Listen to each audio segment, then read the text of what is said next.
एका मराठा राजाने मुस्लिम समाजाच्या विद्यार्थ्यांसाठी शाळा उभारल्या, स्वतःच्या संस्थेचे अध्यक्षपद भूषवले, मुस्लिम विद्यार्थ्यांसाठी वसतिगृह स्कॉलरशिप चालू करून जाती धर्मांच्या भिंती तोडून ज्यांनी प्रत्येकाला माणूस म्हणून जगण्याचा अधिकार दिला, त्या शाहू महाराजांची ही गोष्ट.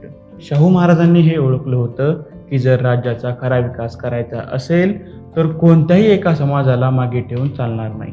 याच विचारातून 1906 साली शाहू महाराजांनी मुस्लिम समाजाच्या शैक्षणिक प्रगतीसाठी कोल्हापूरमध्ये किंग एडवर्ड मोहमेडन या एज्युकेशन सोसायटीची स्थापना केली. या संस्थेचे गांभीर्य आणि महत्त्व समाजाला कळावे म्हणून त्यांनी स्वतः या संस्थेचे अध्यक्षपद भूषवले. मुस्लिम विद्यार्थ्यांना राहण्यासाठी आणि शिक्षणासाठी महाराजांनी मोहमेडन बोर्डिंग सुद्धा सुरू केली. त्यासाठी त्यांनी स्वतः जमीन आणि आर्थिक मदत देखील केली. गरीब मुस्लिम मुलांना शिक्षणासाठी शिष्यवृत्ती सुरू केल्या. शाहू महाराजांचे हे कार्य केवळ शिक्षण देण्यापुरते नव्हते, तर ते एक सामाजिक सलोखा आणि सर्वधर्म समभावाचे उत्तम उदाहरण होते.